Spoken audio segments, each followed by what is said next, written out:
C'est le fils d'un imam, l'enfant de Koloban. Son œuvre s'est construite sur l'œil d'une caméra qui enregistre. L'homme a le sens du détail avec une imagination débordante qui s'illustre à merveille dans ses chefs-d'œuvre. 30 ans de carrière, 6 films et séries tournés, cette nomination. Le Sénégal dans l'histoire vous plonge dans la vie auréolée du cinéaste sénégalais Djibril Diop Mambéty. Bienvenue à tous.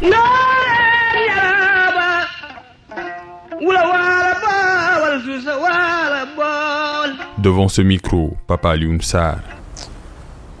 Pour faire du cinéma, c'est simple. Il faut fermer les yeux. Est-ce que vous avez fermé les yeux?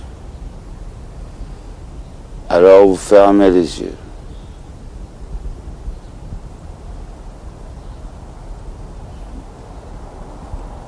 Vous voyez des points de lumière.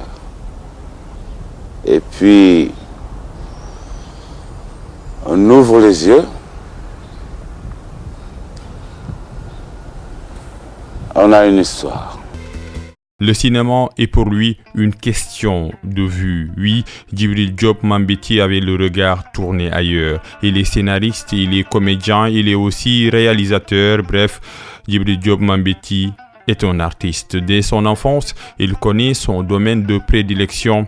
La scène de théâtre devient son espace de jeu favori. Djibril Diop Mambéty ne le quitte pas. Il fait ses études de théâtre pour commencer sa carrière comme acteur à l'âge de 17 ans. Le cinéaste crée le premier café-théâtre sénégalais. L'homme se forge aussi une carrière riche en images, rien de surprenant pour un homme de culture qui a grandi dans une famille où l'amour de l'art est le sentiment le plus partagé. Le frère aîné du compositeur et musicien Wasis Diop est aussi l'oncle de l'actrice et réalisatrice Mati Diop.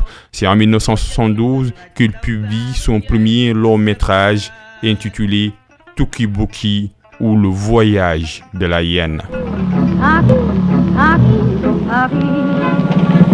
Dido, c'est qui le paysan là? Alors tu te crois au cirque?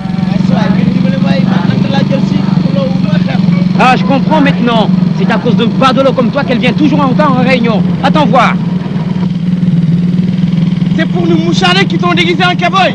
Ce film dure 95 minutes et raconte l'histoire de Mori et de Anta, un couple innocent qui a décidé d'utiliser tous les moyens pour allier la France. Le réalisateur a très tôt compris le mirage de l'Occident et décide de le briser. Le 7e art est un combat, sa plume une arme. Ses productions sont une vitrine qui met à nu l'état de la société sénégalaise. La tradition et la modernité déchirent les personnages qui ont des aspirations qui s'éloignent de l'Afrique. Une production bien accueillie par le public, mais ce n'est que 20 ans plus tard, plus précisément en 1972, que Djibril Diop Mambéty marque le cinéma sénégalais et surtout africain avec son second long métrage, Hyène.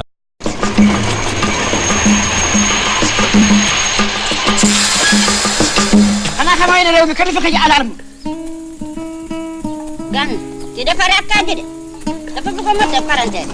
ci baatu chemin de fer laa wax. daan na jox ko téeméeri junne. téeméeri junne. Ramatu man. C'est le 23 juillet 1992 que l'homme qui a marqué le cinéma africain s'éteint à l'âge de 47 ans.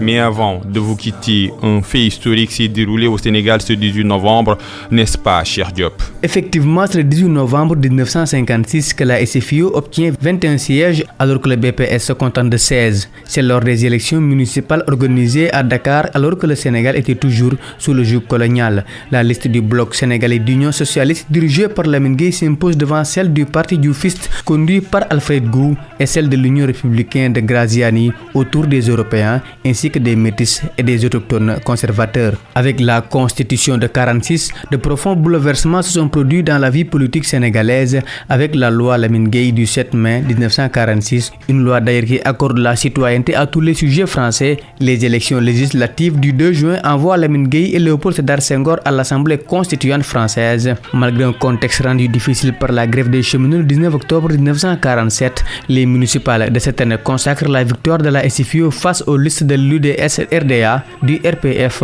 et celle dirigée par Alfred Gou. Cher Dieu, merci. Merci également à Serine Saloudem qui a assuré la partie technique. Le Sénégal dans l'histoire vous donne rendez-vous demain, même heure, même fréquence.